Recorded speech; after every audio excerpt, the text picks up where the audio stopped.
Hello, everyone. Welcome once again to the Secrets of the High Demand Coach podcast. And I am here with yet another high demand coach and advisor. That is the one, the only Neal DiPentino. Now, he serves as the president of Titan Media Worx Incorporated and hosts the Business Breakthroughs podcast, which is fantastic. I had a chance to check out a couple of episodes and I highly recommend it.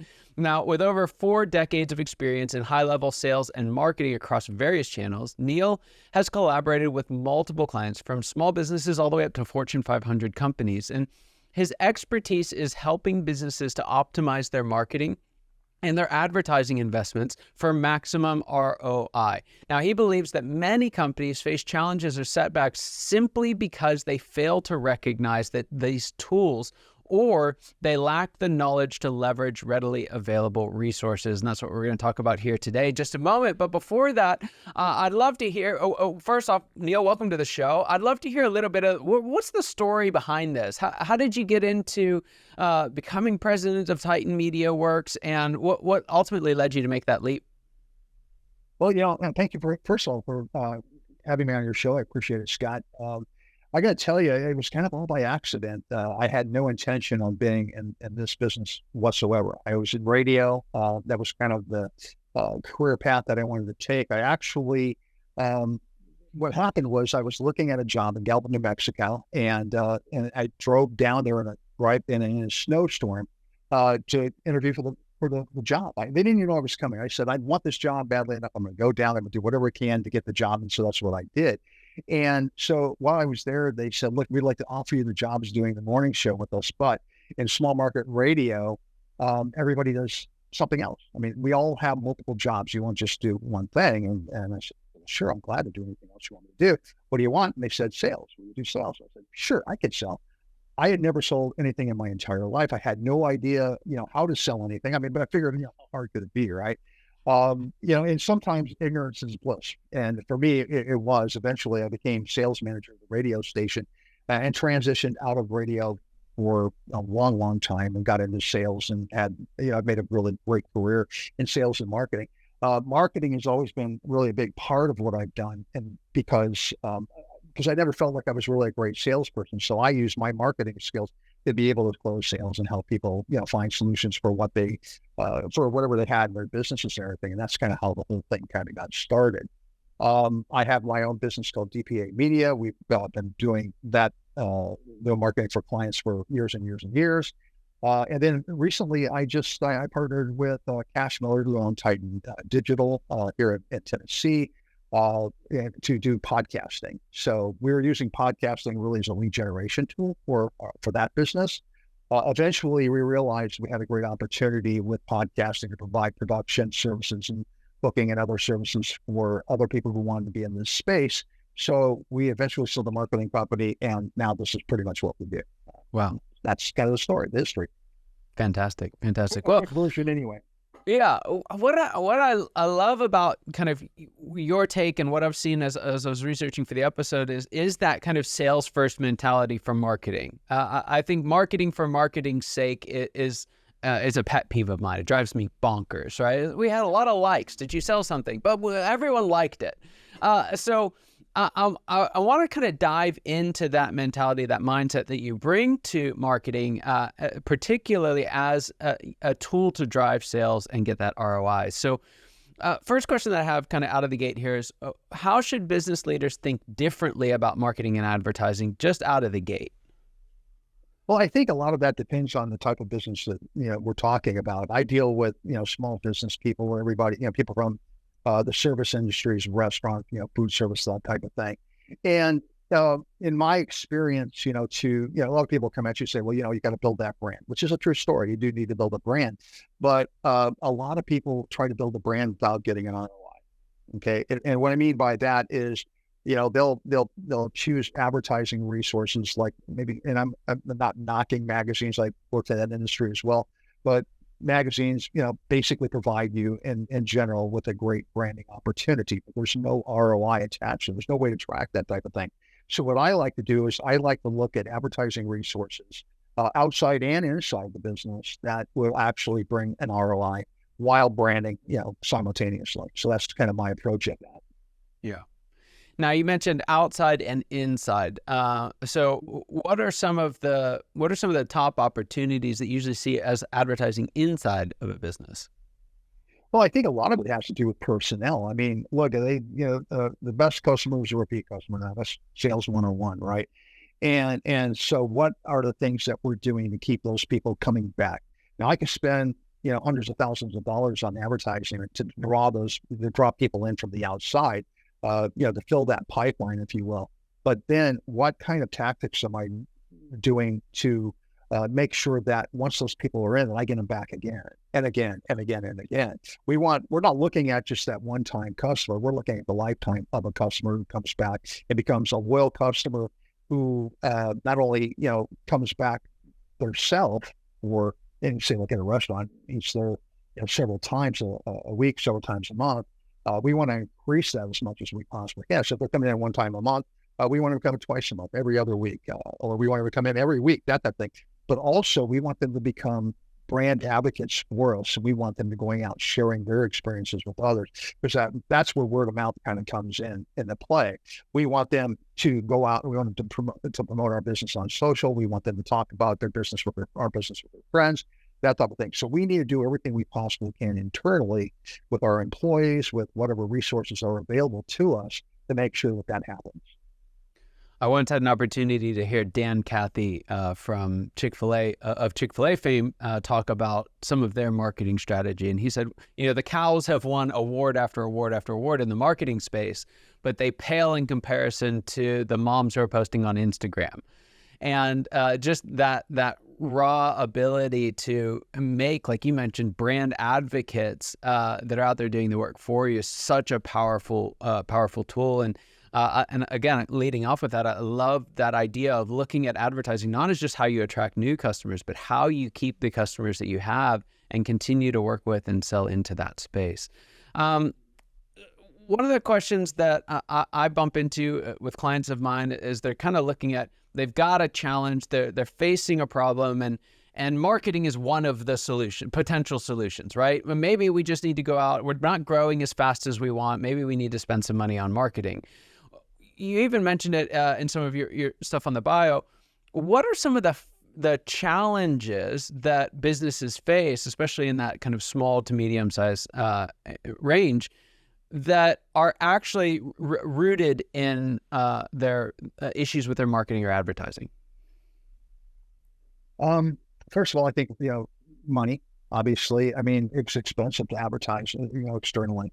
And then the just basic understanding of how to do it and what works and what doesn't. I think that it's real easy for a business owner to get, kind of, get when a salesperson comes in with their pitch, they're talking about their product being the best product on the planet. I mean, that's their job. That's what they're supposed to do and everything.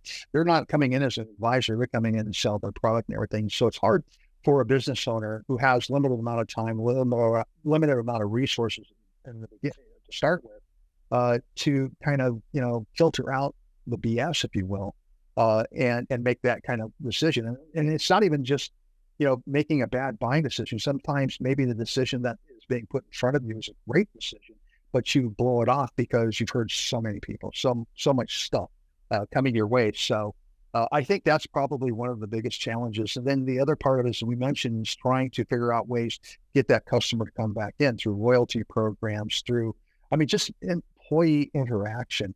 I put together a study for one of my clients where I proved to them that we can increase their business internally without spending a single dime by just the way that employee communicated with the customer when they walked in the door. And and it was like, and once they established this pattern of this type of communication between the customer and the person at the counter, they saw their business climb through the roof. And it didn't cost them a single dime because they were already paying these people to do it. All they had to do is just teach them how to actually communicate and how to get those people back in. And it kind of steer them into a direction that made sense for not only the customer, to give them something that they really wanted, but also something that was profitable for that business. Yeah, that's so powerful. So you're right. I think one of the big challenges that I see folks face is that they're out there, they know that they're not a marketer. They don't know, like, they can spell Instagram, but not LinkedIn. Is there a space? Is there not? I'm joking, but they don't know. And so a lot of times that leaves them feeling inequipped to even find the right provider. And many times, we can mistakenly equate someone's savviness in their pitch to us as their ability to create a savvy pitch with and for us. So how do you go about finding the right provider and not falling prey to the BS or not filtering things out when they actually aren't BS? It's really hard, I think, it really depends on the business and what your position is within the business. I mean, if you're a small business and you're doing, $1 million or under, and you have a limited staff and you're doing it all on your own, I mean, it's really, really difficult. So, in my situation, that's where I come in, people have hired me to actually be that person who vets media, who, comes up with ideas and not only comes up with them, executes, ideas as well. I mean, everybody has an idea, right? But you've got to have something that's really executable in order for it to really pan out. So I always recommend, if you can, take a look at the people who you're working with locally, who are available to you locally. I mean, work with your Chamber of Commerce. There's a lot of different things that you can do to, to find the right resources for your business in terms of advertising and marketing. And be aware of those people who make these grandiose claims that they're going to make you rich in 15 minutes while you're taking a shower. It's not going to ever happen. There is no such thing for most of us as a 4-hour work week. So it does take some time. It takes effort, and you really need to study the market and understand, what's going to work for you. Yeah. On that note, how do you know if your marketing is working, right? Especially someone who's maybe new to this space. They've picked a provider, they're paying money. When should you start seeing results, and how should you measure that? I think it really depends on what you're doing. I mean, consistency is super important. And it's really hard to say, okay, I want to run this advertisement. I'm going to do it, run an ad, maybe in local radio, or we're going to run an ad maybe in a coupon magazine and everything. And we're going to, run it for a month and then, see what happens. And we'll decide then if we're going to do it again. I think you have to actually give it a little bit of time and effort, a few months at the minimum, that consistency over time, you'll start seeing, more return from that investment. I think you have to set the bar where you need the bar to be set. I generally like to have, a 2 to 3 time return on investment when I'm buying advertising for my clients. That's a pretty high bar to hit. But it all kind of depends on what we're offering too. So we have to there's just so many different things. There's not just one thing that really, will help you to determine whether or not it's working for you. But I think at the end of the day, it's what kind of revenue is coming in. How, maybe the other goal is you want higher revenue, which everybody should take a look at that. Maybe you want more seats and butts if you have a restaurant, more people walking through the door, more transactions, higher register ring. I mean, so you really have to understand before you actually go on and do any kind of advertising or marketing, what your goal is. Yeah, it's fantastic. And podcasts have, in particular, because I know you spend a lot of time and space here, a lot of folks don't necessarily think of podcasts as, like you mentioned earlier, lead generation tools. So how should folks, they're thinking about starting a podcast, should they? And if so, why should they start it? What should they do to make that a success? I think, I truly believe this. I think podcasting offers one of the best lead generation opportunities that's out there right now. Part of the reason why is, you have people who do write blogs. Well, people don't read anymore. None of us read. We want to be told things. So, plus what it does is it makes that connection, like what we're doing right now. You can see me, I can see you. We have a little conversation before, a little conversation after. People think that, a lot of times people think that, doing podcasts, a podcast is really, to try to get lots of people to, listen. So you want hundreds, thousands, you want tens of thousands, hundreds of thousands of listeners to come in and listen to your podcast. And that's how it's going to be effective for you, but it's not. When you have a podcast, especially when you carve a niche in that market, you just need the right people to be on your show or listen to your show or be on your show. A lot of times for us, my company, Titan Media Worx, we are maybe more interested in the guest than we are the people who are listening, because that guest becomes a potential lead for us, as well. It gives us the opportunity to kind of do an audition for the services that we provide, and we can kind of show them how it works and how it's going to work for them. And so then it becomes a lead generation tool in that manner too. But again, I think it's the best lead generation tool that's out there right now. Yeah, fantastic. So there's a question I like to ask all my guests, and it is this: what is the biggest secret you wish wasn't a secret at all? What's that one thing that you wish every leader, a founder, entrepreneur out there listening today knew?